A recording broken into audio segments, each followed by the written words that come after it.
Welcome back to Superhero Ethics. This week, I'm joined by special guest Jared Sylva as we're discussing what does it mean to approach media, especially genre media, as a parent. We're going to be talking about how do you decide what is or isn't appropriate? How do you talk to your kids about the messages that are being shown? And what are we looking for in films and media in terms of what is appropriate? All this and more right after this commercial message we have no control over.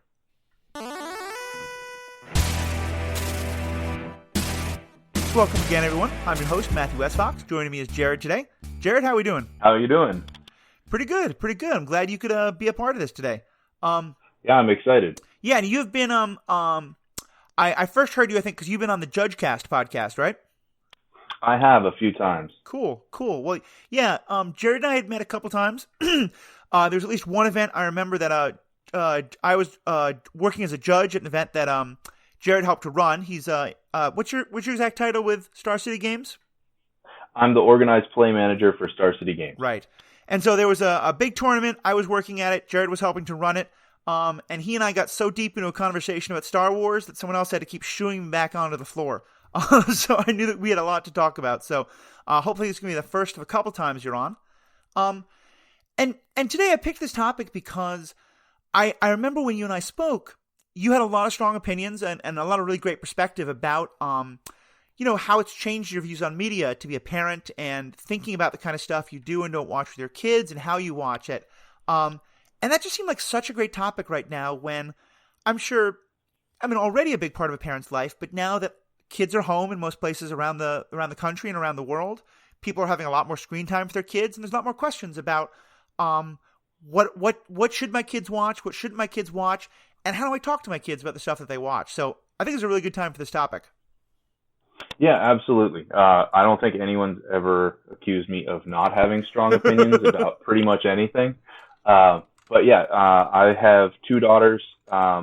Aurelia's age 6 and Liliana's age 8. Cool. And so I've been kind of moving through media with them and seeing stuff that they want to watch, trying to introduce some stuff that I'm interested in as well, and kind of share things that I liked as a kid. Nice. And that really gets you to re-examine, what did I like about this? What's important here? And, are there things that I didn't recognize as a kid that I now have concerns about as the person who's kind of overseeing the media that they consume? That actually is a great way to jump into one of the first things I wanted to ask, which is, how has being a parent changed how you view media? Like, do you really feel like there's, when you watch something not with your kids, but are there differences in how you're approaching things and what you're noticing and what you're not noticing and stuff like that? So there's kind of different categories that you look at and that you kind of build up thresholds for as to what you're comfortable with, what you're not comfortable with, things that maybe you are particularly concerned with, or that you look for. Those can run anywhere from, the simple ones, sex, violence, language. Those are things that are very generally kind of rolled into the types of ratings that you'll see anywhere from the TV ratings to movie ratings. And kind of figuring out which of those are important to you, which of those are less important to you, is really, really important. And then there's also stuff like representation, gender roles, and kind of the modeling of behavior that you would like to instill in your kids. You want them to look up to characters that you feel are worthy of being looked up to. Right. And whatever media they're watching, they're going to find characters to latch onto and characters that they really enjoy. And finding ways to give them opportunities to find those role models that align with values that you are hoping that they kind of assimilate and make part of themselves. That's really important. Do you find, are you able to kind of switch that on and off? Like when you sit down to watch something R-rated or something clearly not the kids are going to see for a while, are you able to just kind of turn off that parent mode and just enjoy something like a Game of Thrones or a Deadpool? Or is some of that always in the back of your mind where you're thinking about like approaching the media, whatever it is, through those kind of lenses? So the lens doesn't go away. I mean, I can enjoy things that are definitely not okay for my kids. I definitely do. Yeah.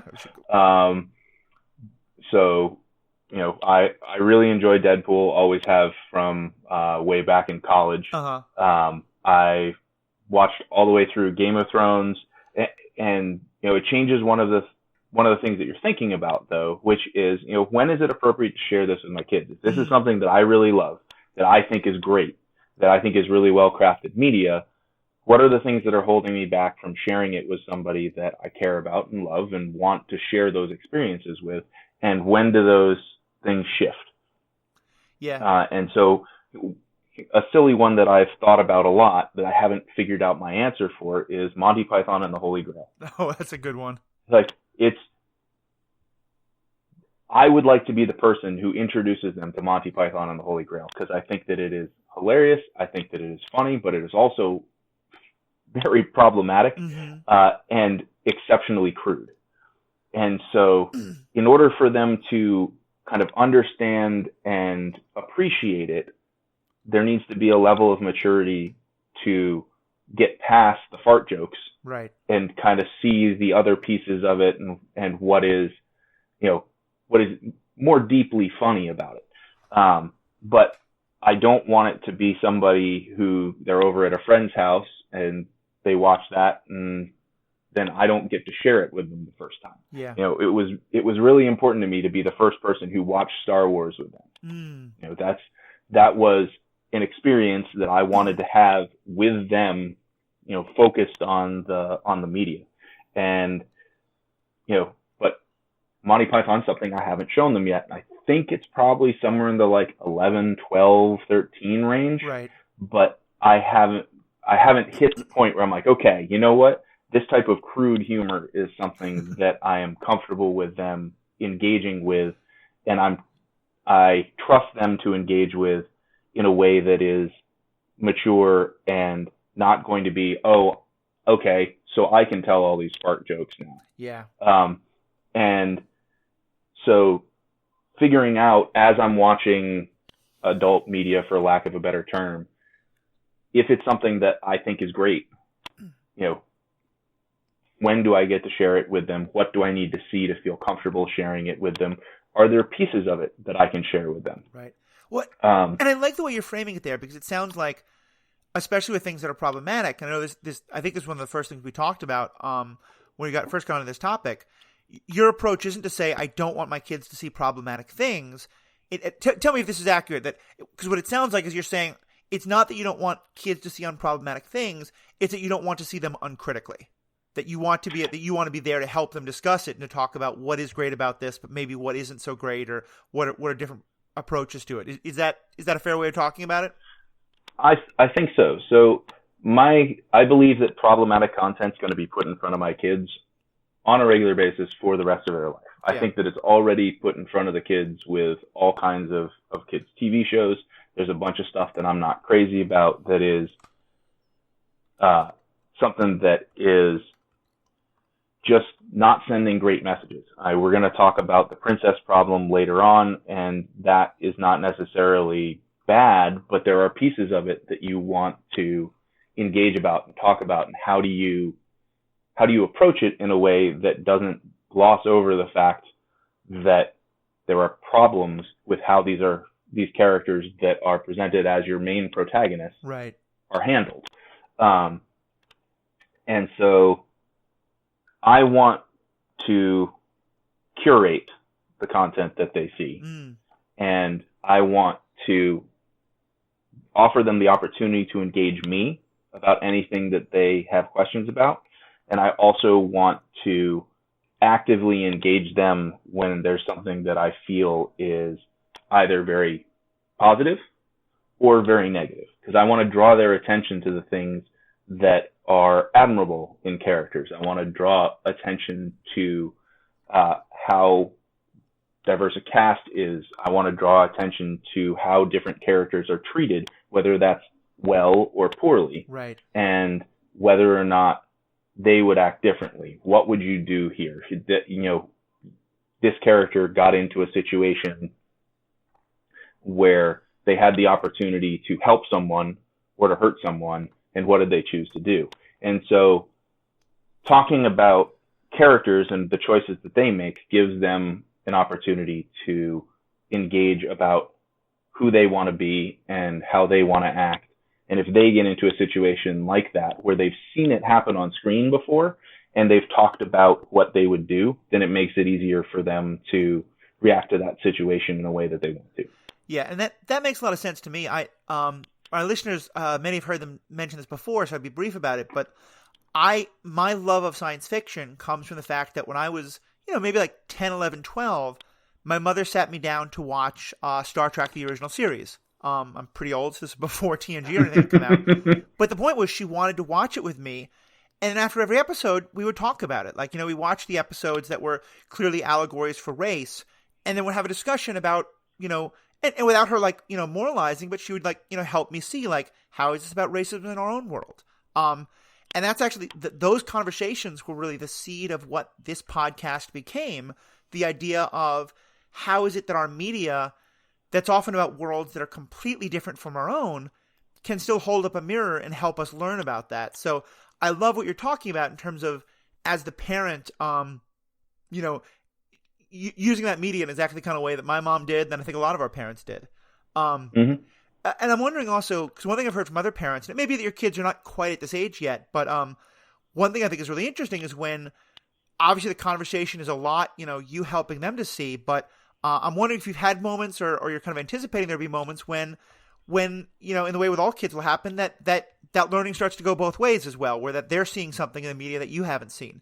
Have you had any of those moments yet, or just kind of keeping them, just sort of seeing that those are probably going to happen as the kids get older? Well, I definitely am looking for those, and they definitely see things that I don't, and inviting them to have insights that go beyond what you're giving them is exceptionally important. You want to give them the ownership of what they're seeing in a way that can't happen if it's a lecture from you at the end of the show. It's got to be a conversation. And so a lot of times I'll look to judging right here because that's where a lot of my teaching experience comes. Yep. I'm very heavily I quite often use the Socratic method, where I try to pull the answer that I'm trying to get them to see out of them, right, rather than pushing the information to them. And so I think that it's really important to open with questions, and to ask them about, what character did you think was, the person that you would like to be like, and what about them really, is something that you admire? Were there characters that acted in a way that you don't want to act? Okay. Were there characters that you liked that sometimes did something that was not good? Right. When they did that, how did you feel? And, engaging them in a way where they're not trying to receive a ton of information. They're actually generating the information, but guiding what they generate. Oh, that's great. Well, and so we've kind of touched on it, but just kind of like to frame a little more.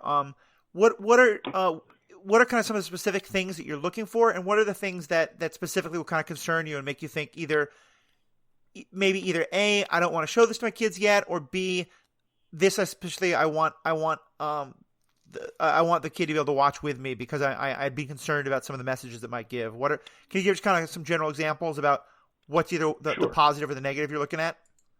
So for me, one of the things that I think I'm off from some people on is I'm actually not particularly concerned about, I guess I'll call it comic book violence, where, there's fighting, there's, things are getting blasted, it happens in sci-fis, it happens in comic book movies, it happens in a lot of PG to PG-13 content where there's fights and conflict, but it doesn't necessarily lack blood completely, but it lacks gore. Yeah. Right. And so I don't think that my kids are at a point where they should be seeing gory violence or realistic violence. I'm not going to show them Saving Private Ryan yet, but at some point I want them to see that because it is a spectacular movie and it is one of the best depictions of World War II in terms of a realistic depiction that is out there, and that's an important thing, I think, to understand, because it's really easy in our current society to be disconnected from what it looks like when there is a conflict and there is a war, right, and to talk about it as if it happened somewhere else to someone else and doesn't have a grotesque human impact. Yeah. And go ahead. Sorry.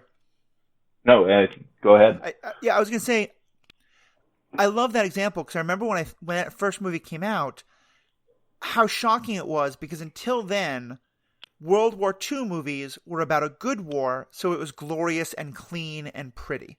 Whereas Vietnam movies were about war is bad, and so the warfare was gruesome and gory. And Saving Private Ryan was the first time I saw a war that is, for most people, I think for good reason, generally accepted as a much more noble cause than Vietnam was, still portrayed as ugly. And to me, the best example I think of that in the media we're talking about today is more genre stuff. Have you seen the movie Logan?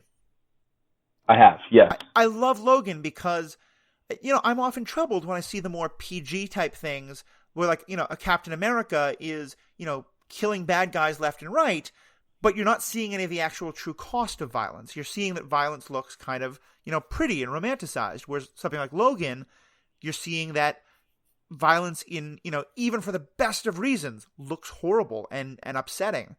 But obviously, of course, on the flip side, you show Logan to a kid, I imagine you're going to get 10 years of a therapist getting very well paid. And so, yeah, I think that's got to be a really interesting discussion of on the one hand, how do you let kids see violence that is more appropriate for their age, while also not gutting it so far that it's the idea of oh yeah, violence isn't that bad a thing because it's portrayed as so light and there's no blood, there's no muss. It's just, one good punch, someone's out and everything's okay. Yeah. And, as you were talking about, Vietnam movies have really dug into some of the horrors of war more deeply, Platoon, Apocalypse Now. But there is some very good media around World War II, obviously Saving Private Ryan. And I'm going to kind of push back on that first 30 minutes being dark or trying to present it in a gory way. I think it's graphic, and it's uncompromising, and it tries to show you what was actually happening. Right. I think that it is dark because war is dark, and because when you have two groups of people with the machinery of war on either side fighting each other, it's terrifying, and it should be. Another piece of media around that is Band of Brothers, and The Pacific, and both of those are series on HBO that I love, and I've watched Band of Brothers probably 5 times. Okay. And so, but again, there's a lot of graphic depiction of violence. There are characters who are put in morally ambiguous situations, and there's a lot of stuff, including the Holocaust, that is put on screen that is going to require a lot of discussion and maturity to be able to process. Yeah. And so, great, wonderful. I'd recommend it to anybody who's listening to this podcast as a parent. I think that it is a really well done series that gives a very realistic view of what it was like to be on the front lines in World War II. But that's something that you've got to get to a point where the kids want to know about World War II and are mature enough to handle some of the realities of it. Yeah, I remember a lot of similar discussions happened. I was in high school when the movie Schindler's List came out. And I remember especially my father's Jewish, and I went to high school with a very strong, very large Jewish population in the school. And I remember a lot of my friends talking about how they were allowed to go see the movie, but their little siblings weren't. And I remember listening to parents talking about it. That was a real dilemma because on the one hand, this was one of the most accurate portrayals of this incredibly important historical event for any community, but especially for the Jewish community. But also, and part of what made it good was that it was not sanitized in any way, shape, or form. And so on the one hand, there's a sense of like, this is so important for kids to see, but that there were also stories of like, parents taking their 6-year-olds, their 8-year-olds, which ended up being incredibly traumatizing for many at that age. So yeah, yeah, and go ahead. It's such an important piece of history to not forget. Yeah. That it is easy as a parent to want to protect your children from that, and to want to say, well, you'll know when you're older, or but it's really our responsibility to identify when that older is, when that point is where content is no longer about keeping you safe, but is about challenging you, and is about creating opportunities for you to learn and grow in a way that doesn't require kind of walls around you to protect you from content that's going to disturb you. Yeah. No, I think that makes a lot of sense. And especially I like the way you're talking about it being so much about where the particular person is, because I think, and again, I am not a parent. I'm someone who's done a lot of teaching of children, but I'm not a parent myself.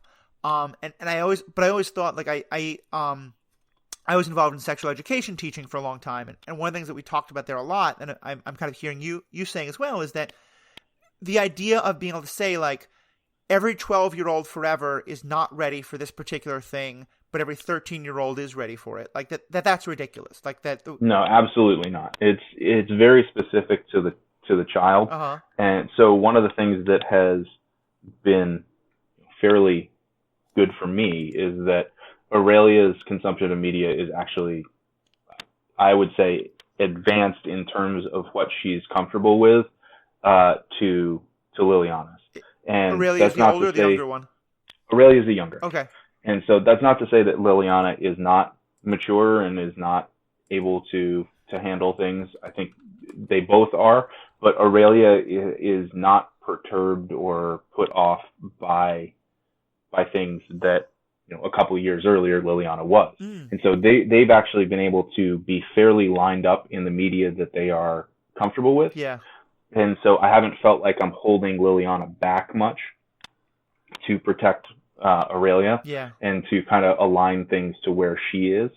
One of the places that does happen is, I'm going to talk a little bit about the types of media now, is with educational media. Yeah. Because let me just frame that for a second. Let me just say that, so far most of what we've been talking about is how your kids watch stuff that is kid friendly, maybe or maybe not, but is made for adults. But yeah, I know one of the things we wanted to talk about was the media that is specific for kids. And you did a great job of kind of breaking it down into a couple different categories. So let's use this to kind of shift into that and talk about, as you're about to start, the educational as like one of those 4 categories. Yeah. So Liliana obviously is 2 years ahead of Aurelia. And so, she's in 2nd grade, Aurelia's in kindergarten. And so the, math skills and reading skills and all of those that they have developed they're 2 years apart, unsurprisingly. And so when they're looking at what I call educational kids media, stuff like Peg Plus Cat or Word Girl or Odd Squad, Super Readers, it's stuff where you see actual math problems up on the screen, or the word of the episode talks about terminology, and a lot of times it focuses on problem solving. You'll see it usually use a contrived issue that then breaks down into a math or a language problem.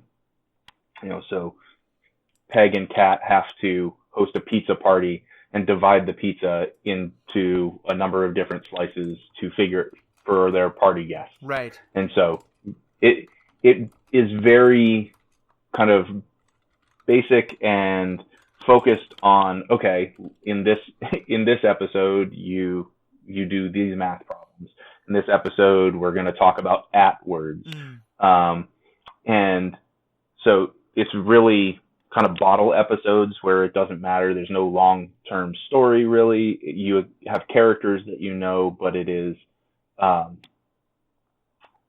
but it is focused on learning specific skills along the way. And you'll see a lot of this on PBS Kids. And then also, there's YouTube channels and other learning platforms that have this type of style of kids media. And so with those, whereas content-wise, Aurelia and Liliana are fairly aligned in terms of their reading levels and their math levels, Liliana's obviously ahead. Right. And so if Liliana is doing something, it might be beyond. If it's appropriate for Liliana, it might be beyond what Aurelia can do right now. If it's appropriate for Aurelia, then it's very easy for Liliana. Right. And so that's something where they have kind of split a little bit in terms of the things that they are interested in watching. I can see that. Yeah, I imagine also that as they get older and as they both develop, even although their educational levels might be more similar, that you may well get to, one of them is going to become more interested in sci-fi than the other, or any of those kind of things. And I'm sure that becomes also the questions that get up there. While we're on that topic, do you want to just kind of run through the three other, the two other categories of kids media specifically, and we'll just kind of talk about them for a few moments, just to kind of frame the rest of our discussion?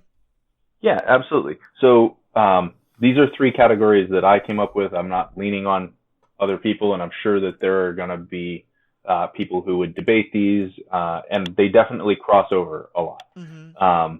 So the second one that I lay out is what I call moralistic or behavior modeling. Yep. And that's PJ Masks, Doc McStuffins, Daniel Tiger, My Little Pony does this, Arthur, Paw Patrol, and a lot of it is based on kind of learning moral behavior and life lessons. And you usually see a character that has a problem at the start of the episode that they'll solve by exhibiting some desirable trait that they lacked at the beginning of the episode. Right. So PJ Masks, Catboy's trying to do everything on his own and needs to learn to work with his teammates to defeat the villain. Mm-hmm. And a lot of these are kind of two-part episodes where there'll be basically like a 10-minute first half and a 10-minute second half. They're very cookie cutter. And you also see, this is where a lot of the consumerism, the Paw Patrol, the PJ Masks, there's going to be toys for these things. Toys show up around everything, but the very media-driven, toy-driven shows are very often fall into this moralistic behavior modeling idea. They're easy to view out of order because the lesson of the show is pretty much self-contained. And they're kind of like sitcoms where the characters are consistent and episode to episode, you basically come back to the same starting point. Right. And you can jump in wherever you want to jump in. And Go ahead. I was going to say the last one that I have is story driven.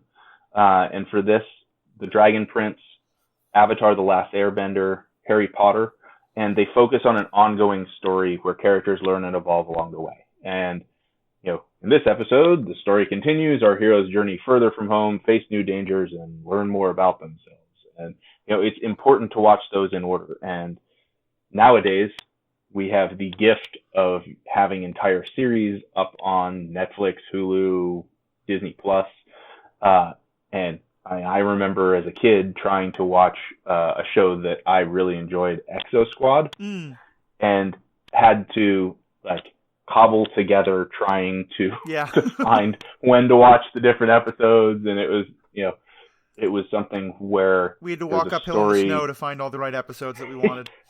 Yeah, well, you just missed them, and if you missed it, you just missed it, and you didn't know what happened last week. Go ahead. But this is basically kind of prestige series for kids. Yeah. If you miss an episode of, as a grown up, you miss an episode of Game of Thrones, you're kind of in the weeds, and you can find yourself in the same situation if you're not watching these in order. But luckily, it's very easy to do that now with the way that we consume media. Yeah, those last ones especially seem interesting to me because, let me ask you this: did you watch The Muppet Show as a kid? A bit, yeah. So The Muppet Show is, and again, I'm not a parent, but is one of my favorite examples of one of the best kinds of kids media, because I watched it when I was 6, 7, 8, and I loved it. And I never really understood why my parents, it was always one of their favorite things for me to watch as a kid.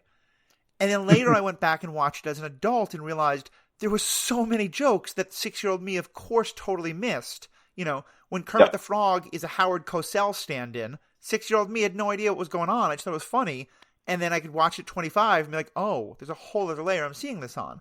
And I thought that last level, the ones you mentioned, were interesting because things like Avatar, Harry Potter, The Dragon Prince, all of those are ones I, as a non-parent, have watched just with other adults and really loved. And I've always thought there's something really brilliant about a show that can be both very accessible to kids, but not kind of eye-rolly for parents.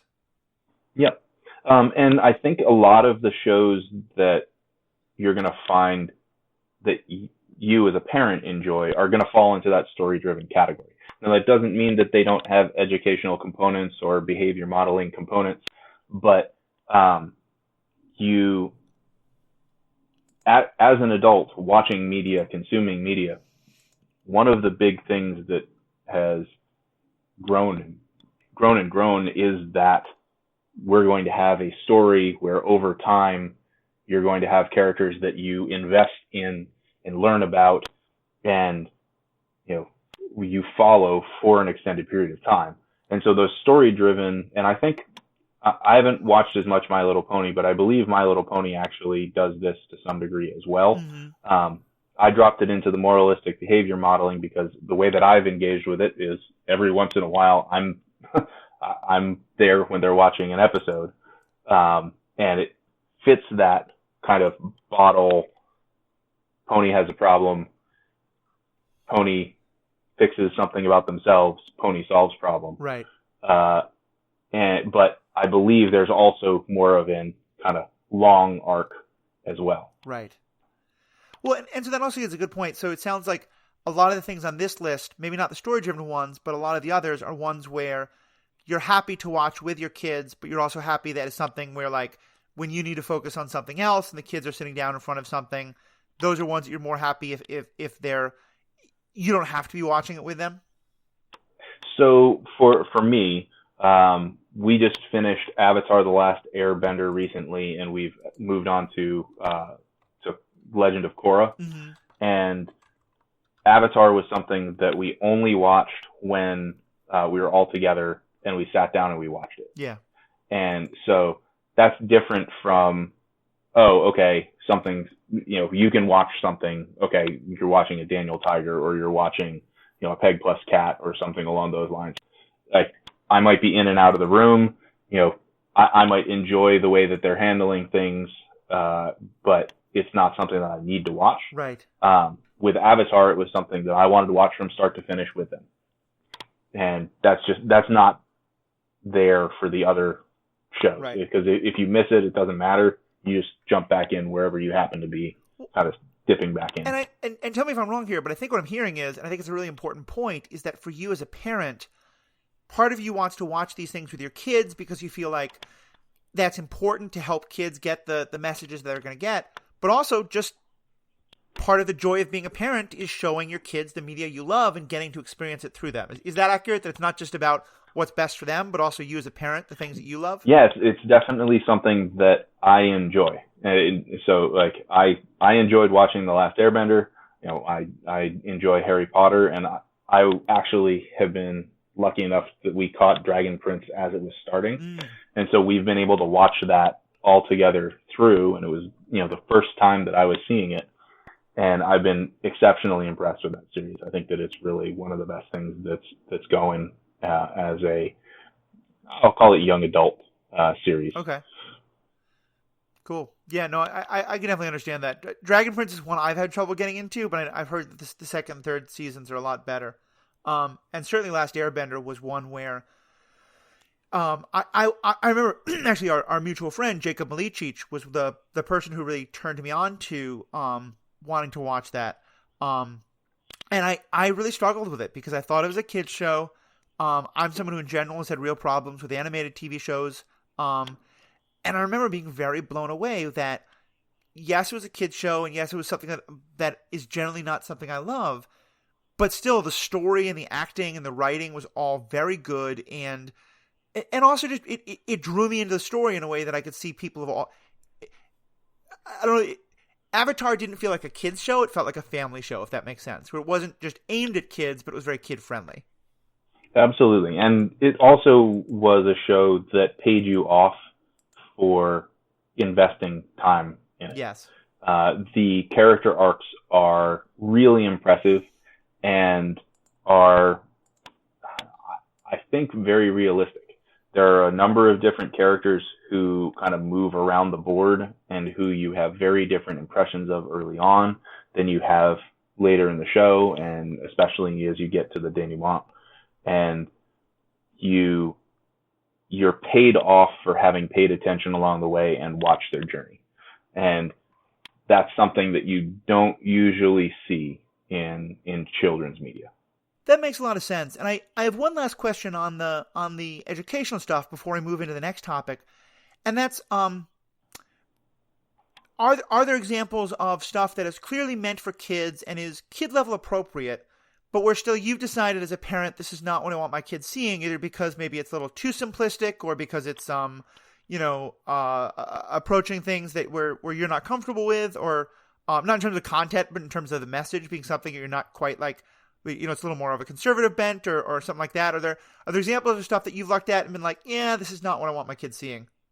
Well, I haven't had a lot of those experiences with educational. I think you find those more with the moralistic kind of behavior modeling shows.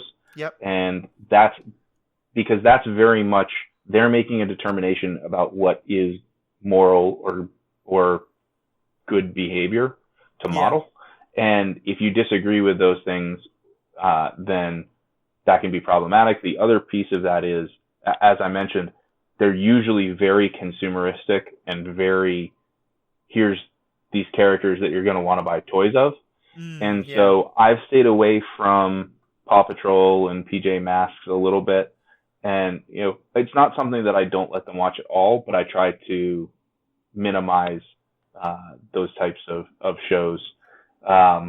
And push them more towards either the educational or, more of the crossover shows where, it's behavior modeling, but it's also, you're also learning more, or it's more story driven. Right. Pushing away from the really kind of popcorny, here's your little tiny digestible commercial. Right. No, I can definitely see that. Well, and so based on that, let's kind of transition into more of the more family-friendly or kind of more all-ages stuff rather than kid-specific. Talking about, and let's start with the stuff that you love. And we're going to talk about different franchises in a moment, but I actually want to start with kind of a general question, and maybe you haven't had to deal with this, or maybe you have. What happens when you're really excited for your kids to see something that you love, and it's just not their thing? Yeah, I mean, that's always disappointing. And it definitely does happen. Yeah. But ideally, it's important to you, and you care about it, and that's independent of what other people think, and you want to share it. And so it's important to give that opportunity for them to enjoy it as well. But you also have to recognize that, what they like may not be what you like, and they may not be into the same things. Now, a lot of things, there will be crossover, because there's just some things where there's really general appeal, and you may not like it for the same reasons. You like it for different things. You have different characters that are your favorite and stuff like that.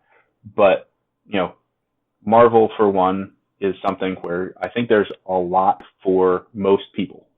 Now, doesn't mean everyone's going to love it, but it's something where the MCU has done a really good job of creating accessible content that has kind of hooks for a bunch of different types of people who watch media. Mm-hmm.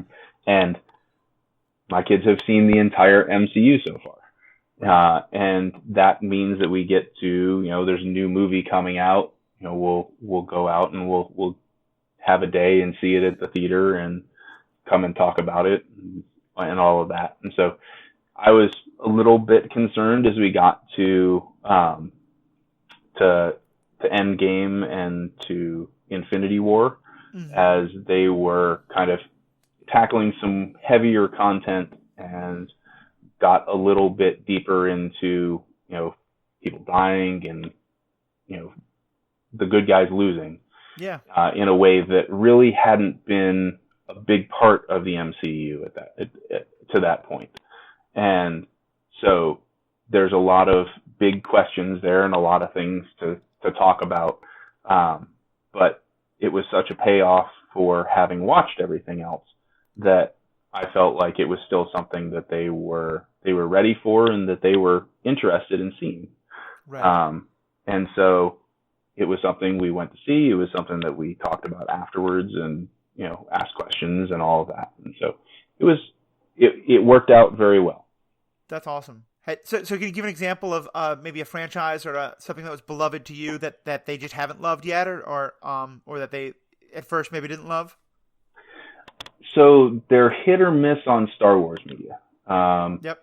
And that's not to say that there aren't pieces that they do love. They were really into Force Awakens. Uh-huh. I haven't shown them the prequels. They, in fact, do not know that they exist, and they probably will find out because they want to listen to this podcast. So, hi, guys. There are prequels. I'm sorry. But they haven't been as into the original trilogy. And I think part of that is just the production value of the original trilogy, while amazing for its time, doesn't quite live up to the modern movies.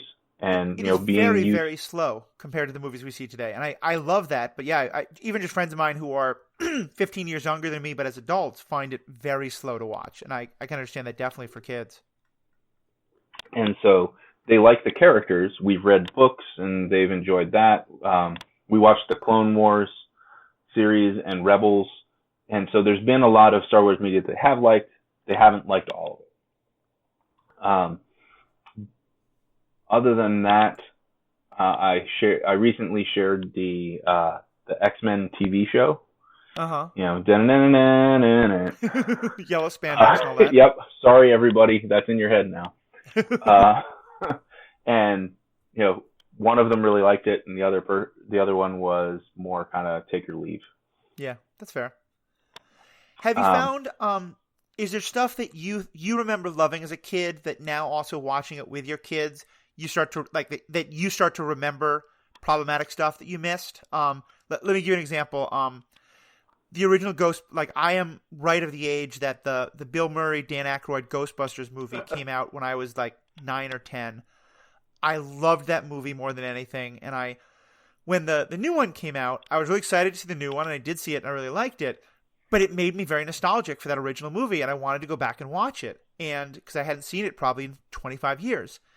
And I watched it with some friends, and as I watched it, I was thinking, okay, this is hilariously funny. And oh my Lord, this romantic plot, the Bill Murray romantic plot with Sigourney Weaver that I thought was, charming and romantic, is stalkerish and incredibly uncomfortable now. And I wasn't watching it with kids, I was watching it with other adults, but it was interesting to me to see how differently I saw the thing that I'd loved as a kid now that I know the things I know. Do you kind of, if there's something that you loved 30 years ago, do you watch it first just to kind of check on that? Or are there things that as you're watching it with your kids that you find oh, I need to talk to them about this. I forgot about this part. That's not as great as I would have remembered. Have you had those kind of moments? So some of the Mel Brooks stuff I haven't gone to with them. Yeah. But Robin Hood Men in Tights or I'm gonna blank now. Or Spaceballs. Spaceballs, yep. And those are things where a lot of the jokes they don't hit well now. And there's a lot of gay humor and things like that. Yeah, there's just a lot of stuff that, if you think about it and you are more concerned about other people rather than just your own perspective, then it's not as easy to just chuckle about, the fact that you've got a Druish princess. Yeah. And so there's some stuff that I know that I found hilarious, and we talked about Monty Python briefly, Yeah. where it's a different worldview when it was made in what 1970s, 1980s, Yeah. and that doesn't mean that there's not value to it, but it probably means that there's more discussions to have. And Mel Brooks actually seems like a really good example, because I actually watched that recently with my partner, who's from Minnesota, who did not grow up in a Jewish community, or a community with a lot of Jewish people in it the way I did. And Mel Brooks was something I watched with my Jewish family, where there's a lot of humor that is, when told by Jews and understood by Jews, it's a kind of a self-referential humor that when I watched it with someone who doesn't have those kind of context with, can come across as ridiculously anti-Semitic. Like the comment, the Jewish princess. It's the good old, we can say that, but you can't. Yeah. I mean, there's some extent to that, but it's also just more the I think for me, having grown up in the context of Jewish humor all of my life, I could fit it into a context that is a lot harder if you don't have that context, Yeah, and giving that context to somebody in the short discussion afterwards. Oh, it's funny because that's not really something that you can do. Right. Yeah. I mean, especially with kids. Blazing Saddles is a brilliant movie because it's satirizing racism. Yep. But unless you understand all that history to it, it's much hard. Yeah, it's really easy to understand. So, we're not going to be able to go through all of them, but give me another example. Like, you've got a couple of franchises I know that you really wanted to show with your kids. What's been one where have there been any where talking about it with your kids or watching it has kind of changed your feelings on it? Not in a bad or good way, but just where you've seen new things about it that you didn't see when you were watching it just as a non-parent? Yeah, I mean, I definitely engaged with the new Star Wars movies as a parent. Yeah. And that's a very different way to kind of view media. And so you can't cut that part of you out. Yeah. And so, I'm really positive on Force Awakens, and a lot of that is because I feel like it's really accessible to kids. It's really, it's upbeat, it's fast, it has some of the themes that I wanted out of Star Wars. It felt somewhat like the Star Wars that I knew, and it was, the good versus evil plot. And, I think I had issues with Last Jedi, but one of them that I had for the kids is I think that it was a bit challenging in terms of the ideas for the kids to get into. Yeah, there were parts of the movie that really worked for them, but then there were also a lot of parts where it was either exceptionally slow or trying to talk about things that just weren't going to land for them. Right. And I'm all for making Star Wars movies for adults. I think The Mandalorian is spectacular. Yeah. And, there are some really challenging things, and I haven't shown the kids The Mandalorian, and I'm trying to figure out if that's something that I'm going to do. But there's a lot of heavier things in there that I'm really happy to have in a Star Wars media, but I'm not sure that I want to hand off to my kids right now. So right now on one of my other podcasts is specifically about the Star Wars universe.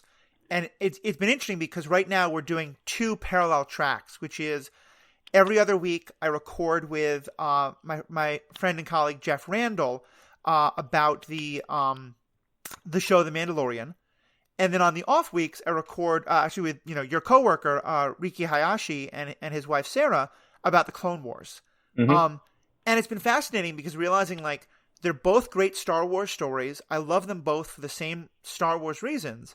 But as you said, Mandalorian is probably one of the least kid-friendly things that Star Wars has put out, whereas the Clone Wars is very aggressively a kids show. And I think at times is that kind of Avatar Dragon Prince level of a kids show, but with a lot that adults can love. And then there's some episodes where we're just rolling our eyes because it's very, very much a kids show. Once it found its footing, and especially when it was handling more story-driven stuff rather than this is going to be a bottle episode that involves Jar Jar, Yeah. It has a ton of stuff for adults to pull out as well. Yeah. And that's the Clone Wars. For The Mandalorian, it doesn't have the veneer of a kids show. Like Clone Wars, I think when it's at its best is an adult show that is finished for kids. And, the development of Ahsoka, Obi-Wan's relationships, and the Mandalorian backdrop is all, pretty heavy stuff that is really well kind of finished in a way that lets kids watch it and enjoy it, but has a bunch of stuff happening under the surface. A lot of the stuff with the clones as well. Yeah. I mean, one thing that I think was really important is, at least this was just for my own moral development, and I hope for kids as well, though again, not a parent, but the ability to move beyond very sort of binary understandings of good and evil towards seeing a lot more of that moral grayness. You talked about Saving Private Ryan, where even in this most upright and we're fighting the good fight kind of a war, there's still people who do morally ambiguous things because war is hell, no matter what the cause. And Clone Wars, I feel like, is a great example of that because, it takes the Star Wars universe where there's literally a light side and a dark side, and there's always been subtlety to it. But when you start getting into stories about, okay, this proud clone army, what happens when a clone wants to just settle down and have a family and doesn't want to fight, or what happens when a Jedi like Ahsoka is not quite sure where she fits in things. Trying to be careful not to spoil some later things in the plot of that show, but what happens when a general treats the clone army like the droid army, as if they're disposable? Exactly, and is that the moral thing to do if it's going to win the war? Yeah, that's that. Yeah, I think that's a great example. And so twisting around a bit, because I'm guessing this also goes more to the the parental tastes. But I want to kind of put you on the spot there. So why haven't your kids seen the prequels? Because those are clearly the most kid friendly of the, or at least they're intended to be the most kid friendly of the movies. So that's largely about my judgment on the quality. Yeah. And what's interesting is I think that the Anakin story is actually told significantly better through the Clone Wars. Very much so, yeah. Than it ever was through the prequels. And so it's basically been, those were movies that I literally went to see in the theaters at midnight showings, wishing and hoping that they were going to be the extension of the Star Wars that I wished for 20 years. Yeah. And they weren't. And so I'm sure that my disappointment in that theater in 1997, whenever it was, has something to do with the fact that I've held those back. But I don't really want to watch them again. And so I'm not sure why I would ask somebody else to watch them. And that's kind of why I wanted to bring that up, because I think, to me, one of the most important things we're talking about here is, yes, as a parent, you can watch these things because you're helping your kids learn and grow and that parental role, but that, you're still a person who gets to enjoy the things you like and not enjoy the things you don't like. And it's always important to me when I hear parents say, yeah, maybe my kids would really love that, and I hope they get to watch it at some point. I hated watching it. It has a lot of bad memories for me. I don't want to watch it myself. Yeah, and especially when it comes to stuff like, at least to me, like Star Wars and Marvel and, a couple of others that, I think about. We talked about Monty Python, Jurassic Park, Firefly. Those are things that I want to share with them. They're not things that I feel like that they're not coming to me. Now, if they came to me and said, hey, I really want to see the prequels, we'd watch them. Yeah, that makes sense. But if I'm presenting something to them and saying, hey, this is something that I really like, that I really enjoy, then it's got to be something that I really like, I really enjoy. And the prequels don't fit that for me. Yeah, I think that makes sense. And I'm sure that they're starting now to get to the age where their friends are going to be watching a lot more things, and they're going to have a lot more of hey, Dad, this is the stuff we're watching. Can we watch it with you? Yep. With any of the stuff you've mentioned already, has any of that been stuff that they came to you and said, we want to watch that, or are they not quite at the age where that's happening yet? So they know how to navigate Netflix. And so there's been a lot of shows that they've kind of landed on, and a lot of that stuff, it does fall into the kind of commercialism type stuff. Yep. But every once in a while, there's things that have kind of cut through that. She-Ra is something that we've all watched together. Mm-hmm. And let's see, what are they big into right now? Fixies on YouTube. She-Ra is another one that I think of where I've watched as an adult and thought there were so many great like adult-friendly themes. What was your take on watching She-Ra with them? I've enjoyed it. I think that it's been a bit simplistic for my taste if I was going to go watch it. But there are a lot of pieces to it that I really enjoy. I think that one of the things that it does exceptionally well is that it doesn't have the traditional all of the women look this way, all of the men look this way. Yeah. It has a lot more representation of more realistic body types. Mm-hmm. And in characters that are powerful. So it's not just, oh, here's this side character that's, not engaged or powerful, and they have a different body type to kind of differentiate them. You have primary characters who don't look like She-Ra. Yeah. Yeah, and I think that's a particularly really good example of it, especially because I remember when She-Ra first came out, the person writing it and the person especially drawing it made a very conscious effort to continue to make She-Ra look gorgeous and a beautiful, strong character, but significantly desexualized from the original version. And it might sound like we're talking about a cartoon that's clearly meant for 6 to 12-year-olds, though it has a lot of values for everybody. And so just saying the idea that it's desexualized sounds ridiculous until you remember that when it first came out, when this new one came out, there was a big backlash from, adult men who had loved it as a child because of it. They saw it as very sexual. And those words creep me out just saying them. But it's to me, I remember thinking that this must be so good for parents of young women, of girls, just because that idea of that there was such a conscious effort to say, how can we break the mold of what was so often presented as to be a powerful woman as a role model for girls, also meant to be in the tiny skirt and with the long flowing hair and all that. It meant to wear a chainmail bikini.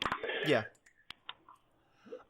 Let's talk the one last of the franchises I want to ask you about, because I think it's the one that just looking at your list most jumps out at me as I'm curious about it for kids is Jurassic Park. Yeah. Since that's the one that is the most, not like that it gives, messages that might sort of be a little bit, challenging socially or politically, but it's just downright scary. Yep. How have you approached that one?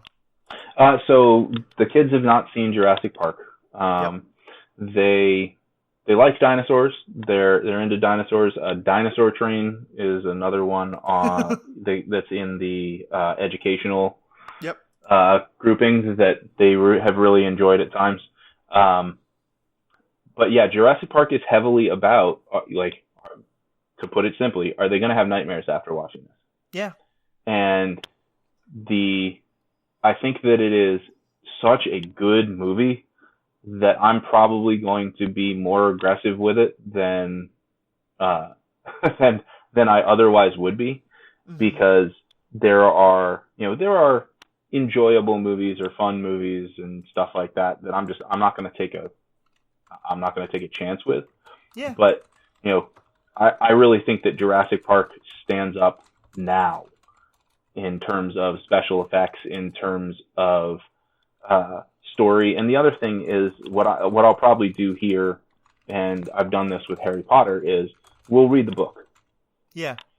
And if they're interested after the book and they want to see the movie, then that's a good segue, and you kind of can take it from there. And so that's one of the big things with franchises where there's written material and media is I try to start with the book. I've done that with Harry Potter, and we can watch a movie once we finish reading the book. Mm-hmm. Yeah, that makes a lot of sense, especially because it's so much less visual as a book. And part of why I asked about Jurassic Park is it. I totally agree with you. The effects stand up, which means it is like I think that there's some horror movies that I loved as a 12-year-old in the 80s that if you watched today, you'd sort of think like, I don't know how anyone could be scared of this because it looks just so ridiculous. But Jurassic Park, it still looks terrifying. Yeah. But what I always thought was interesting is it is a very scary movie where two of the main characters are young kids who kids would very easily be able to identify with. Yeah, absolutely. And so it always seemed like an interesting thing of like, you know, I think a lot of people who are the age of one of the major protagonists probably shouldn't watch this movie. Yeah, that's one where I haven't made it there yet. If I was gonna guess, I would guess that it's probably another year and a half, 2 years away. Yeah, like in that 8 to 10 range. And I think, as I mentioned earlier, Aurelia kind of is a little bit more advanced in what she is what she enjoys watching. Right. And I assume, especially because they're close enough in age that like there's just no ability to have the like, you know, you can watch this, but your younger sister can't. Like at this point, if you're picking something for them to watch, you're watching it with both of them. Yeah, and as I said, I'm pretty lucky that the younger one is the one who is kind of more into that more advanced content. Right. That makes a lot of sense. Last kind of question on that, and then let's start to talk to some of the problems we tackle.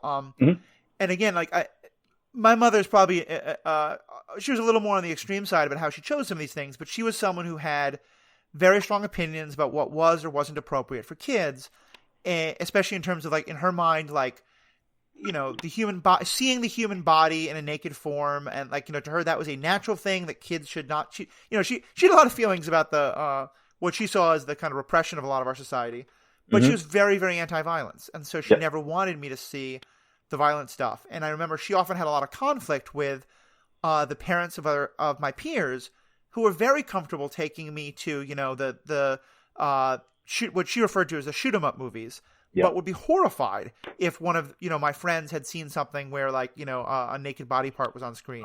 Oh no, a sex scene. I know. And I'm kind of wondering, how do you navigate that in terms of, and maybe like, I didn't grow up in the internet, your age, your kids are, but are you ever thinking in terms of not just what are you exposing them to for their own development, but what are they going to be talking to about with their peers in school? And are you going to get the angry phone call from a parent saying, you know, your daughter told my daughter all about this thing that I don't want her watching? Like, is that at all on your radar screen, or are you able to be kind of free of that kind of thing? Yeah, I can deal with other parents if necessary.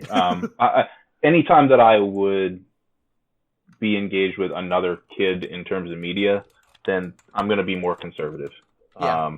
I'm not going to push the boundaries when someone's over for a sleepover or something along those lines. And I kind of expect other parents to do the same, but I also am not as worried. I think realistically, I'm in a position where my kids' content that they're consuming is probably advanced for their age. Yeah. And you know, I've definitely thought about, okay, I'd like, you know, we were talking about Monty Python. I'd like to be the person who shows them this. Right. And so that probably means that I'm going to be a bit more aggressive than some other parents.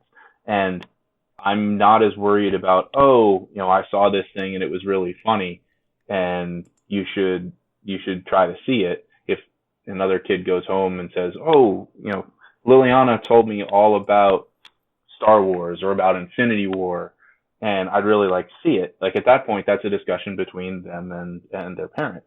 Right. And I expect the other parents to be able to deal with that. And to say no if they don't think that it's appropriate, or to say yes and, you know, curate that experience as they need to. Because that's my expectation of me. Yeah. And I think that makes sense, especially because, you know, kids today are growing up in a world where the access that a kid has directly to media is just miles beyond what was available when I was a kid. Unreal. I'm sure when you were a kid. You know, if my parents didn't want me to watch violent stuff, like I didn't have an internet, I could go on and go find it on my own. You know, in the way that kids, like, as you said, your kids understand how to use Netflix, and that already opens up so many doors that I never had as a kid. Absolutely. So let's talk about some of the kind of problems in media and how you kind of deal with that. Sure. And I know the first thing you had mentioned was what you referred to as the PG-13 question. You want to kind of talk a Yeah. little bit more about this? And Yeah.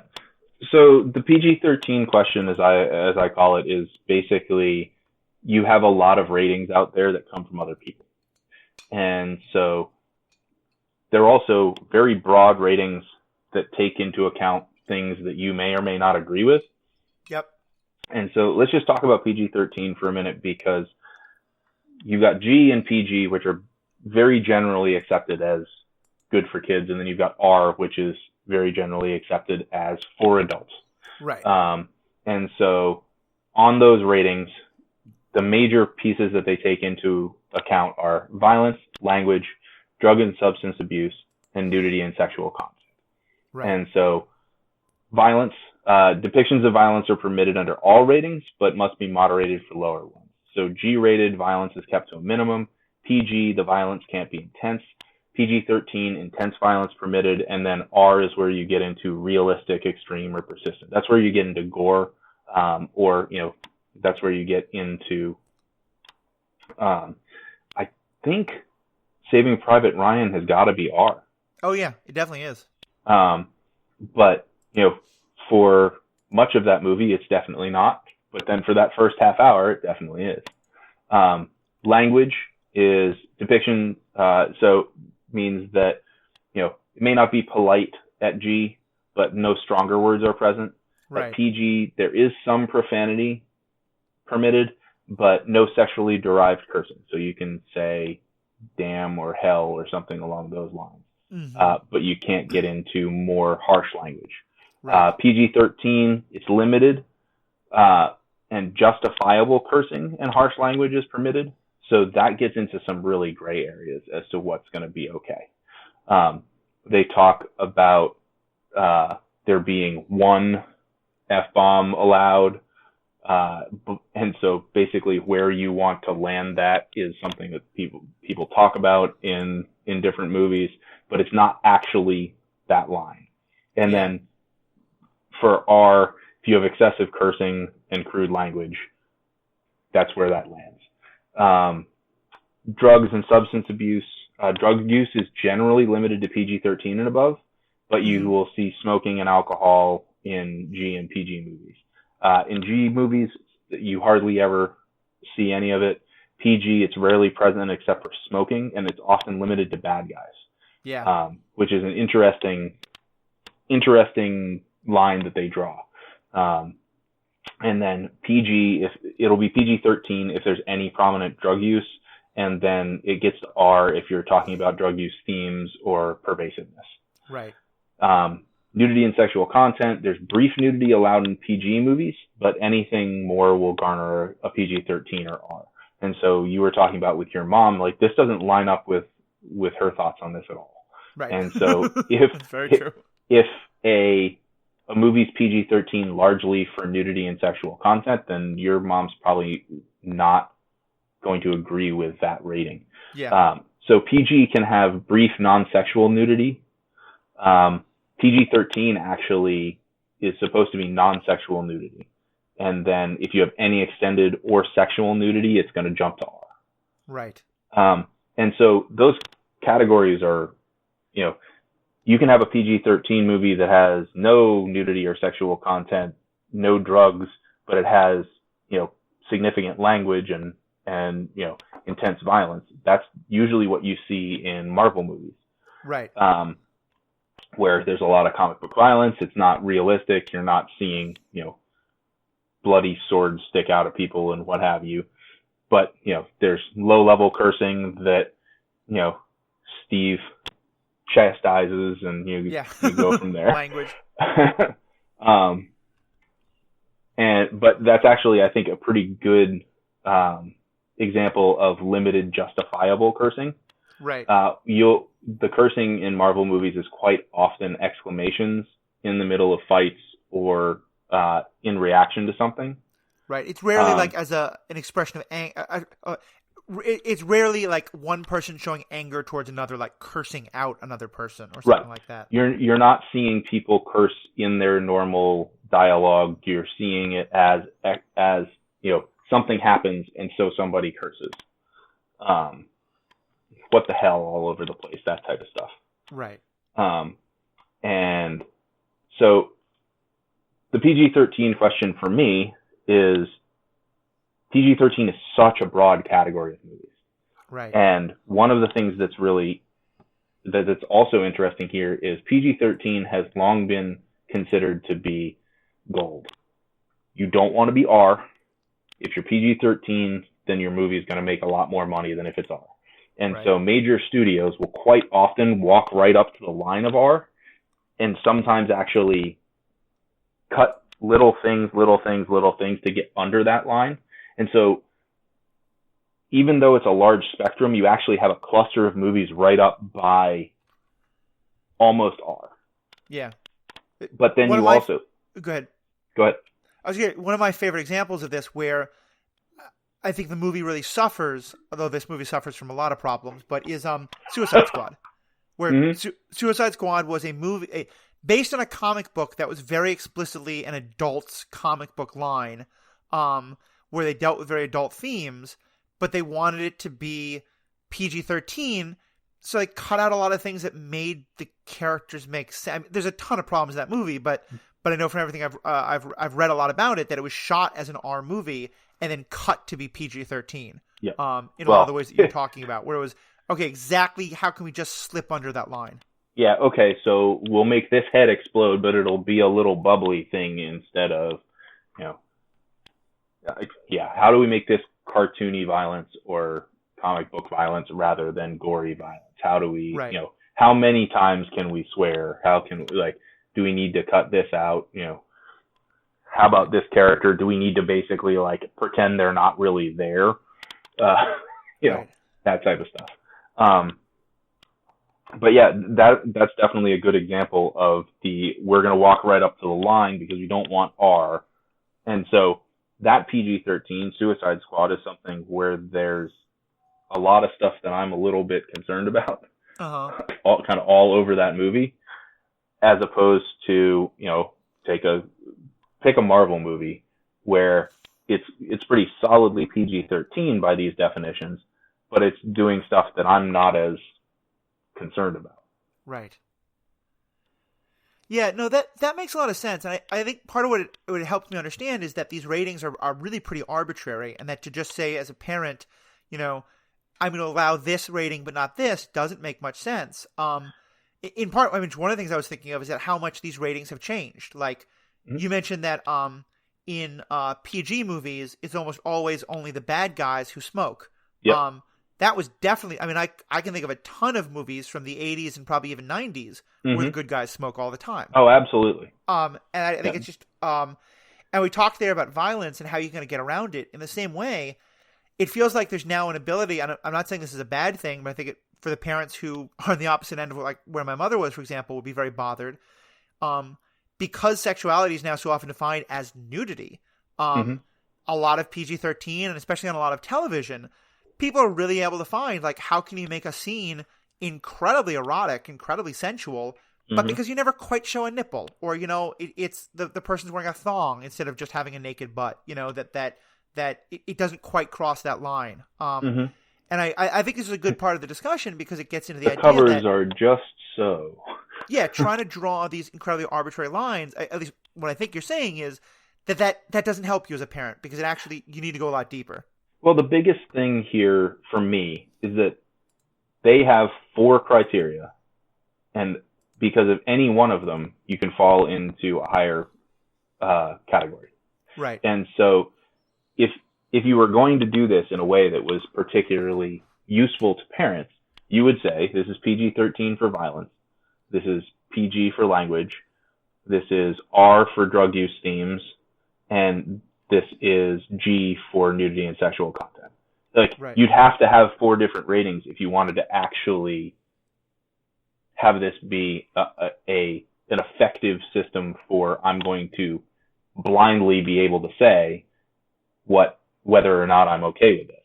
Right. And so, it's obviously simplified because you need a simple system, and it works okay.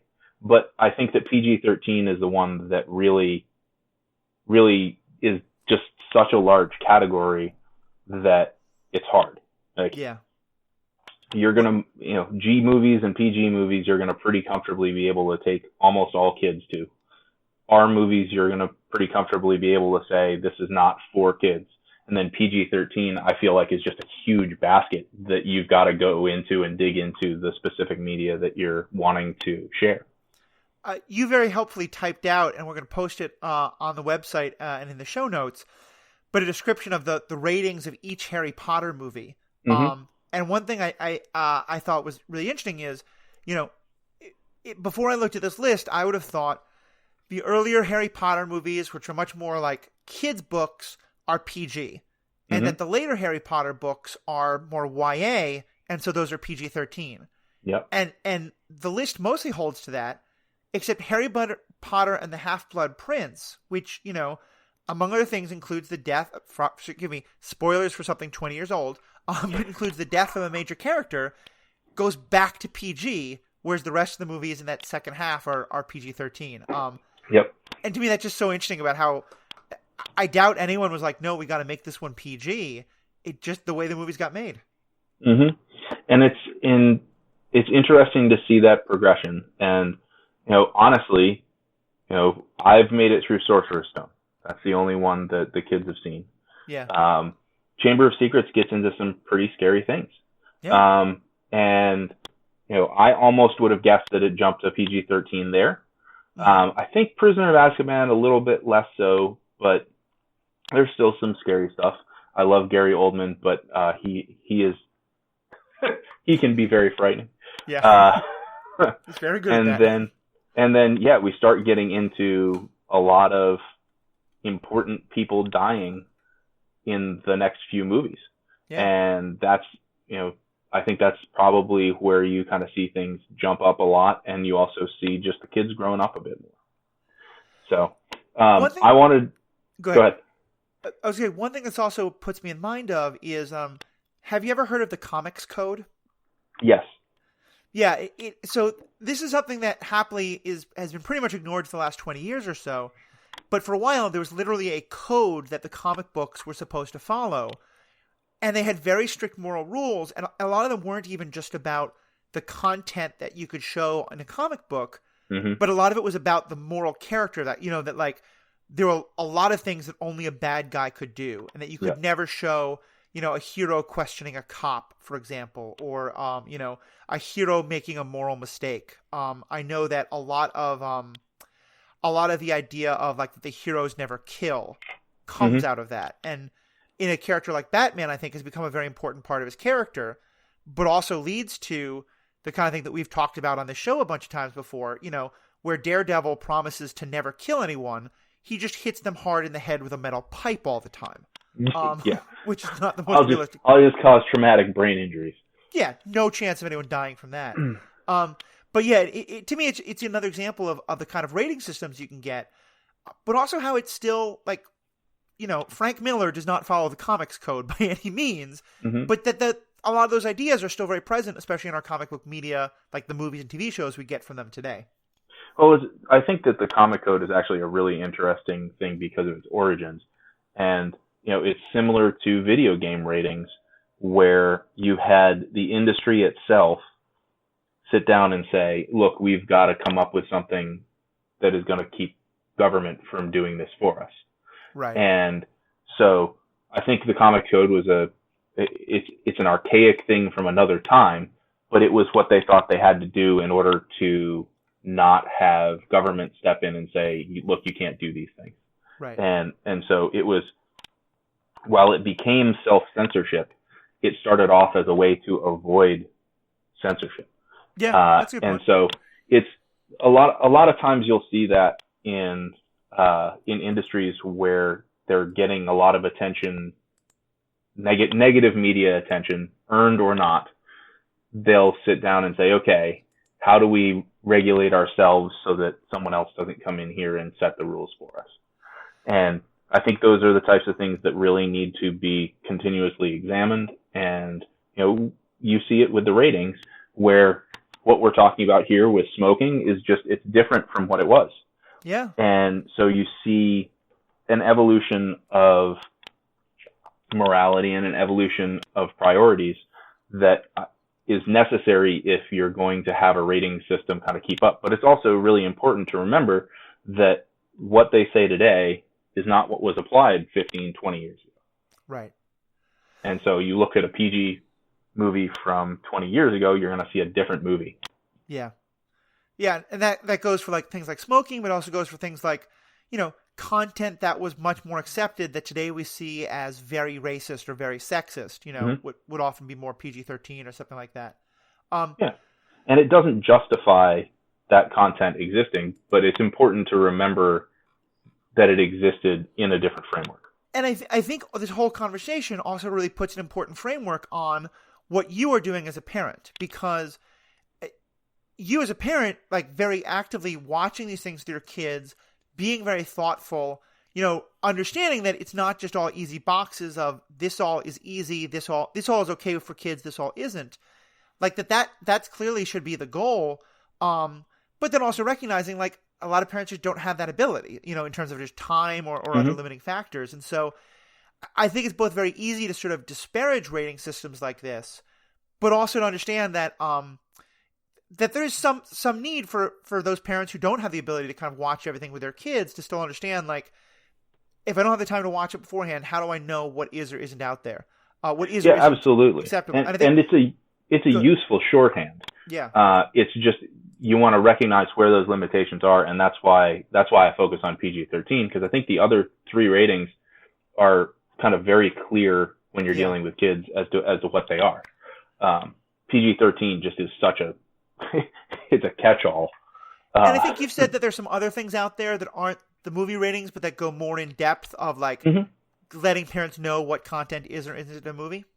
Yeah, and so one of a good resource that I've found for kind of looking into specific movies is commonsensemedia.org. Okay. And it has kind of brief reviews. It has user ratings, both from parents and from kids. And it also covers 7 topics for each piece of media with a short blurb. And so it talks about positive messages, positive role models, violence, sex, language, consumerism, drinking, drugs, and smoking.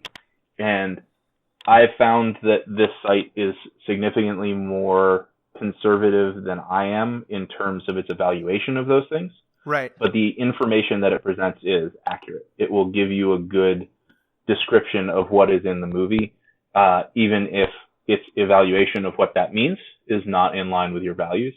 It can still give you a good synopsis, snapshot of what you are looking at. It'll tell you, in this movie, a main character is killed, or a main character makes a bad moral decision that has consequences, or right.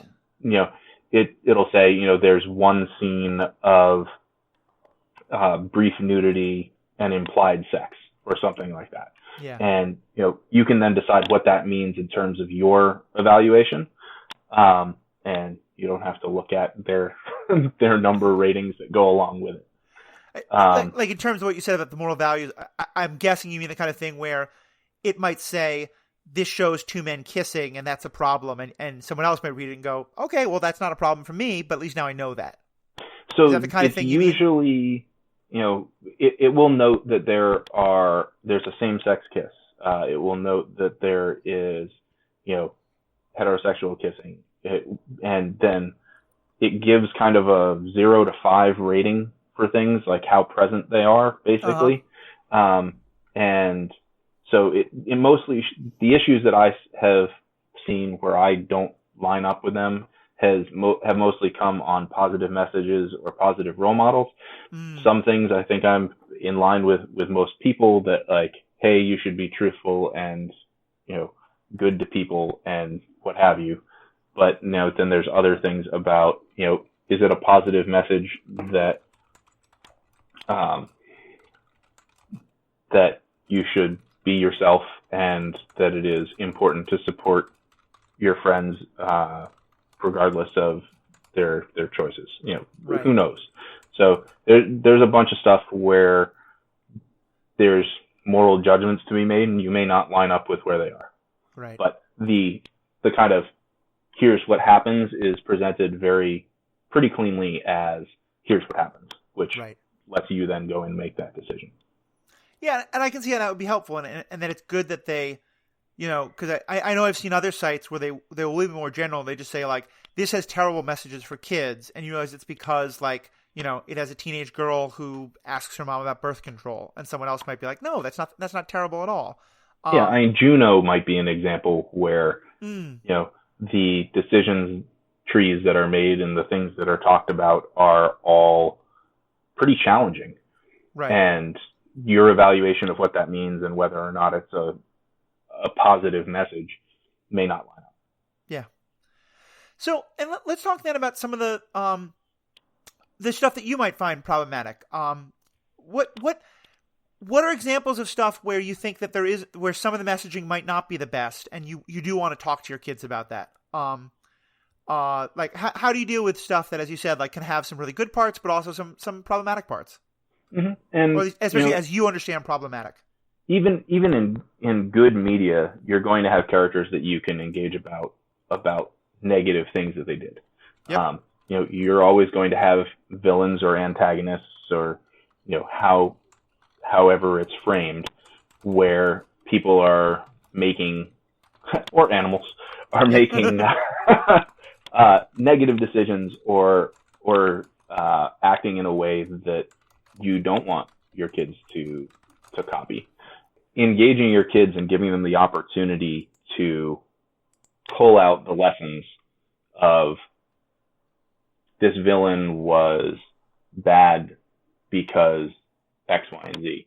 Right. And, that's where you start getting into, a little more trouble when you get to a Magneto, or some of the other kind of justifiable villains where they have a worldview that once you accept that worldview, their actions become justified. And that's a good conversation to have about, okay, so he believes this. Do you believe that? What do you think is hard about that? And do you think that there are things that he's talking about that are important? Mm-hmm. Okay, how would you address them? How do you think that we should handle those situations and handle, the problems that, the villain sees? How would you solve them? I love that, because for me, some of my favorite of the movies are ones where what I referred to on the show before is when the villain has a point.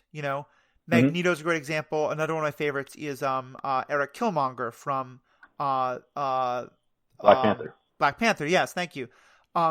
Where part of my, I watch Black Panther, and what I see is a character who has very important critiques of the society, and that by the end of the movie, like, to some extent, T'Challa is agreeing that Killmonger was right about some things and is doing some of the things that Killmonger would have wanted. But just that you're Killmonger not wrong, but villains. Say again? You're not wrong, but villains. Right, exactly. But where it's like it's the method that Killmonger is using, and I think there's a great lesson there about how can you sort of understand someone else's point of view and say not just, well, you're the villain, so everything you say is wrong, but really make it a lot more complex than that. So yeah, I love hearing about that. Can you give an example of one where you thought there was problematic content, or a character who a movie is showing in a positive light, but you don't see in a positive light, or something like that, where you wanted to talk to your kids more about, like, okay, well, the movie was saying this, but maybe we might disagree with it or feel differently? So I think that there are good examples from Harry Potter. In the first book, a lot of people are so deep into the series that they see the trio as always together. Yeah. And there's some very problematic behavior by Harry and Ron towards Hermione in the beginning of the book. And they kind of cross a threshold where it goes away after they fight the troll in the bathroom. But Hermione is presented as annoying and a know-it-all, and Harry and Ron are not kind to her through the start of the book and through the start of the movie.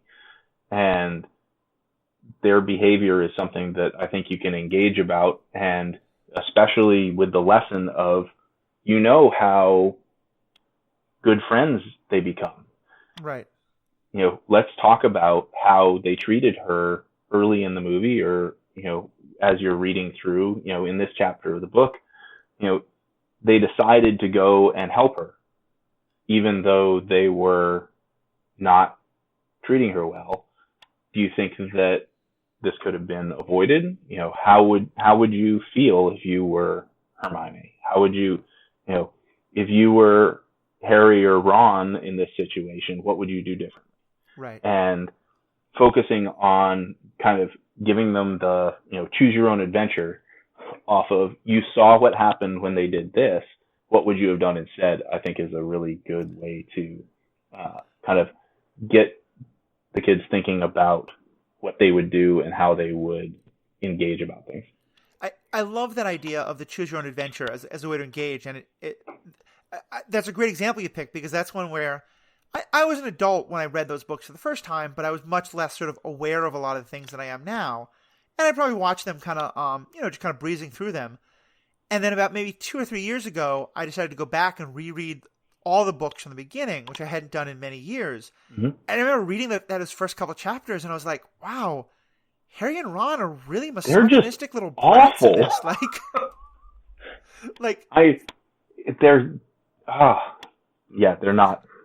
They're not kind in any way. Yeah. And it's great that you're able to kind of show that to your kids in that way. One I know, especially that I wanted to dive into, because one I've heard many parents of young girls talk about, and especially fathers, though, what I refer to as the princess problem. Mm-hmm. And there's actually a book with that title. Yeah. So let's talk about that in terms of like princesses or other tropes, but especially that one. Like, there's been so much discussion about both the very sort of problematic aspect of the Disney princess and all the kind of sexism that goes into a lot of it, but also the more empowering aspects and the more positive aspects, especially in more recent movies with characters like Elsa. What's your kind of approach to, for lack of a better word, the princess problem? So I'm going to have a slightly different view on this, because I think that both Elsa and Anna are terrible examples. Okay. Less so in Frozen 2. Less so in Frozen 2, but in Frozen 1, I would not want Elsa or Anna emulated. Okay. Elsa's response to anything challenging is to run away, and Anna's response is to take full emotional responsibility and then do something stupid. And so a very different view than mine, but okay, I can understand. But I actually think that this problem has not minimized, but it's shifted pretty significantly recently. With the, I guess I'll call it the Disney Renaissance of, Little Mermaid into Beauty and the Beast and right. Aladdin, you actually saw a much more active princess than you had before with the Sleeping Beauty and Snow White. Right. Now, it shifted. It didn't move far enough, and you've seen kind of some further development of it with characters like Merida and Brave, mm-hmm. And also, Elsa and Anna are much more protagonists than we saw early on, right? Rather than being more passive. But I think one of the inherent issues with the princess problem is that you're almost always operating with a character who has enormous amounts of privilege or lack of agency. That's the word that I was looking for. Enormous amounts of privilege. And the problems that happen to somebody in that situation are just different. And right. So you have characters who their issues have to be either huge or self-made or, imposed by some, crazy villain in Entangled. Yeah. And so it's a very strange conceit, that if you're identifying with it, it's kind of carrying along a lot of that privilege. And I think that for me, one of the questions that I ask a lot, and as you've noticed, I ask a lot of questions, is, who is your favorite princess? And then more importantly, why? What do you admire about them? What do you think is, something that you would want to do and you would want to be like? And you're trying to see what your kids are taking away from those movies. Right. And if it's, it's Elsa because I want to be able to control ice, then honestly, I think that's probably fairly benign. I like Cyclops because I'd like to be able to,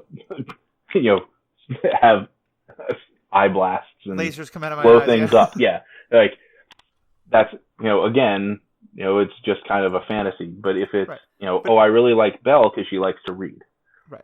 I really enjoy Merida because she is active in trying to solve the problem and she wants to be her own person. Right. But she also takes responsibility at the end and she protects her mother. And what are the things that you see in the characters that you admire? And if you can engage about that and kind of direct it and focus them on the things that are admirable about the characters, because I think when we talk about the princess problem, it's really easy to just discount all the characters, and I don't think that's reasonable. No, and I appreciate that because I think it's I think especially with the older Disney movies, like your Cinderellas and your Snow Whites, it's there is a very important critique there of the because I was imagining like if someone would pick Cinderella, or one of those where it's the what I want is because what this shows me is that a handsome prince will come and rescue me and make everything okay. That's obviously a really problematic message, but that even in some of those earlier movies, there still is a lot of agency that you often have, and that as these movies go on, the Disney movies, that you have so much more of that and so many different ideas of, what does it mean to be a princess, and that you can have both someone who is very much embodying the princess trope, but in a more positive way, or someone like a Merida who very much does not want that. And I can see that can be a great conversation to have with kids. I will say, and maybe we'll get you back on for a different episode about Frozen, because I can tell there's a lot of we'll probably have a lot of differences there. But to me, I think one of the things that I remember being super powerful about that was the idea that it turned a lot of that the traditional Disney romance on its head, where both the dashing prince figure was shown to be kind of a dork, but also that the primary love story is really about the love between two sisters, not necessarily between the princess and a handsome guy. Although there is a romance subplot, but it's really a subplot to the relationship between the sisters. Yeah, I think it's hurt by the fact that they decided to change things up halfway through the movie, but it's that's for another time. I also want to point out that it's also important to ask about least favorite princesses. And and why that is. What are the things that you see in these leading characters who are supposed to be your protagonists that you don't like and that you are worried about and that you think don't work out well, or I don't like that she's not kind to this person or something. So figuring out, that can give you a lot of insight, as well as, kind of going into that choose your own adventure mode of, well, okay, you don't like that. What could she have done differently? Right. I can understand that. Now, I think that it's also important to make sure that you're presenting characters that kind of break this mold and that play outside of the princess. So a couple of them that I just kind of wrote down is Peg from Peg Plus Cat. Okay. It's a very kids show. It's, educational, it's problem solving based and stuff like that. But she is definitely the center of the show and works really hard to solve problems and gets to do all kinds of cool stuff. Doc McStuffins is a toy doctor, and spends time fixing toys and, obviously not a, not a princess at all. But one of the things that I really like about that family is that the mom is a doctor in the family, and so the dad's actually around a lot. Oh, that's really nice to have that flip. She's also a person of color, and so another thing that I think is important is presenting media that doesn't just reflect your kids. Right. Now, they should see themselves in the media that they're seeing, but they should see other people too. I think that Katara from Avatar: The Last Airbender is a really good example of a character that, especially from the storyline, she grows over the course of the story and becomes a very strong character in her own right, and has a storyline and an arc that is independent of the other characters. Yeah. Well, and one thing I like particularly about Avatar: The Last Airbender in this perspective is it seems like a lot of media, especially more YA or kids media, you often get into, there is one strong woman character in a group of guys.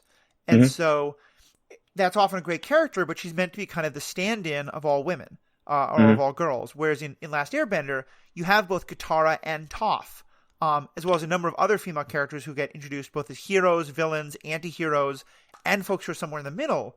Yep. So that, there isn't just the one to look up to, but it's very possible for someone to say, okay, well, I'm not as much a Katara. This other character is more who I relate to. And Suki as well. Thing. You have a number of side characters that also display a ton of strength and are important to the storyline. Yeah, that makes a lot of sense. Go ahead. Sorry, the Dragon Prince has two characters that I really enjoy as females, as female role models. Rayla is the main character. She's an elf assassin that winds up aligned with our main characters. Right. And then Amaya is actually the king's sister-in-law, and the general of the army. And she's deaf and uses sign language. And so you have a very strong martial character that you see engage with a number of different people over the course of the series, and they don't soft pedal the sign language at all. There's not captions, there's not anything. You have to follow it from context clues if you don't know sign language. If you do know sign language, the sign language is apparently very accurate. And that's one of the things where I felt that Dragon Prince has been as good as I've seen at doing representation of different races, different abilities, different... One of the things that first pulled me in actually about Dragon Prince was, and I want to be very careful here about language, the deaf community is not considered part of the disabled community. It's considered a separate thing by the deaf community, and I very much want to respect that. But I also think that there's a lot of ways in which deafness is, I think disability adjacent might be a fair term, and that certainly is a lot of overlap, and that certainly in a lot of the conversations, I am myself disabled, many of our audience knows, mobility-wise, and that within a lot of the deaf community, within a lot of the disabled community, as well as the deaf community, there's a lot of discussion of Dragon Prince as being far and away one of the best examples of that, particularly because it does not fall into the trope that so often happens of the character who has a physical thing that is different, but uses magic to make it go away. Like that we have this very magic heavy society, but that still that character uses sign language, not something else to interact with the world. Well, one of the things that I think is, I don't think you see very many deaf characters on TV. Agreed. And when you do, it is treated as something special. Like, hey, look at us, we've done this great thing. And I think one of the things that I really like about Dragon Prince is this is just a character. Yeah. And, that happens with a lot of characters that have something different about them. And, this is a character, they're important, and you can't understand what they say, which is something that I want you to recognize. Yeah. Like, I want you to recognize that you don't have this skill and that maybe you could learn this skill. Hey, I'd really like to understand what Amaya is saying is something that I'd love to hear my kids say. Mm-hmm. And, another show that I love is West Wing, and the character of Joey Lucas is a deaf character who is a pollster that works with the White House on a number of occasions, played by, I think it's Marlee Matlin. Yep, who the actress herself is deaf. Yep. And, again, I think that's a really good representation because you have someone who is from that community who is playing that character. And in that case, they work with an interpreter who speaks for her. But, that character has all kinds of storylines and is really an important part of the show. And that's something that's important to see. Definitely. There was a story, West Wing I'm also a huge fan of, and I've read a lot about. And one of my favorite stories about it is that the person who plays her interpreter, they both make a couple of jokes about it on the show, both in terms of at one point she attends what is thought to be a high security meeting where they realize no one has done any vetting of the interpreter. They don't even know his last name. Does anyone know Kenny's last name? Yeah.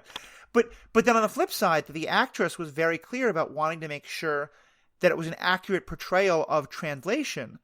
So that, for example, it used to be that the actor playing the interpreter, who was a sign language interpreter himself, but also an actor, that he would get the script, and so he would start interpreting based on the script, and that the actress was actually getting upset, and what she wound up saying was that she didn't want him to see the script, so that he was literally translating what the actress was doing instead of reading the lines that were the interpretation. And I just thought that was such a great little moment. And that's the kind of thing that's a great thing to talk to kids about because it lets them, see more into that world of something that can seem strange and alien. One thing I've always appreciated I mentioned my disability. I'm someone who has a prosthetic leg, and a lot of times I'm in a wheelchair. I don't have a leg, and I will often get from adults they might seem uncomfortable and they might seem like they want to ask, but they're clearly that they'll kind of just steal, furtive glances, where a kid will just stare because they see I don't have a foot. This is strange and new. And that can be, uncomfortable at times, but often it's pretty wonderful because it's such a reminder of just what that open curiosity about the world is like at a younger age. And it sounds like what you're doing is really helping to kind of encourage that and let that grow while also not letting it just be go randomly explore, but let me help you explore and let me help answer the questions that come up for you as you go through life. Yeah, the goal, I think, as a parent working with your kids on what they're watching is not to hold tight and try to shape all of it, but to be a resource. And, part of that is, here are things that I love, and hopefully you will too. Yeah. And part of that is, let's talk about this thing that you saw and engage about it, and how do we take lessons away from it, and what do we want out of the media that we watch? Because that I think is something that not enough people think about. Just the question, asking yourself this question, what do I want out of the shows that I watch? When I'm sitting down and I've got free time, what do I need back from the TV to feel like it was worth it? Right. Well, Jared, this has been a fantastic discussion, but we really should start wrapping up because we are approaching the 2 hours. What do you think? We might be at about the 2 hour mark. And I'm sure that especially the parents with young kids might not have quite as much time as anyone else to dedicate to a podcast. But I'm hoping it's helpful for not just for parents, but from myself as a consumer of media that is always interested in the conversations around media and how it affects kids. This has been a great conversation, and I'm someone who will probably become a parent at a later point in my life. But even I wasn't. I think this is a great conversation, and so I'm really glad you've been a part of this. Are there any kind of last words or kind of closing ideas that we didn't get to touch on that you want to throw out? No, I tried to keep it clean, so I think that the kids can listen to this too. Yeah, I'm glad you pointed that out. I think I might have had one or two. I think this might be a PG-13 for one or two words that I let slip out earlier, but we as long as they were justified, I think we're okay. Exactly. Well, great. So, Jared, thank you so much for being a part of this. Absolutely. And obviously, to all of our listeners and fans, Jared is one particular parent. I'm one particular fan. This is an issue in which I think there's going to be so many different perspectives, so many different disagreements. We'd love to hear what you think. If you're a parent, how are you approaching these issues as a parent in terms of what your kids do or don't see? If you're a younger viewer, I'd love to hear from you, especially in terms of what you're consuming and how are your parents dealing with that or not dealing with that, and how is that working? Do you have memories about when you were a kid and what your parents did or didn't let you see? Or just for any reason at all, you can find us on Twitter, Facebook, and email, all at Superhero Ethics, Gmail, and email it's at gmail.com. The rest just Superhero Ethics. Be a little careful Googling, because there is a book by that same title out that is a very different, very conservative perspective. So be a little careful of that one. But once you find that one's talking about Captain America as wonderful because it upholds American patriotism, I think you'll know that's not us.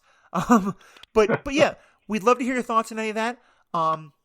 There are all sorts of great ways to interact, because I think both of us think we want to use this as a chance to open up the conversation and to hear more from you. Jared, if people want to follow you more, are there places where you do writing or let your thoughts out and free on the internet?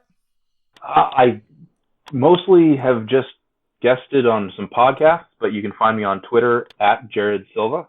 That's JaredSylva. And just before we wrap up, I wanted to mention a couple of the shows that we've been talking about and some of the ones that I've found to be good shows for my kids, and kind of where to find them. Sesame Street's now on HBO.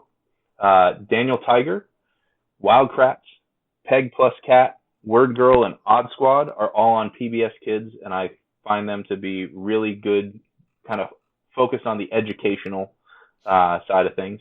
We talked a lot about Dragon Prince, which is on Netflix. I also highly recommend Carmen Sandiego and She-Ra on Netflix.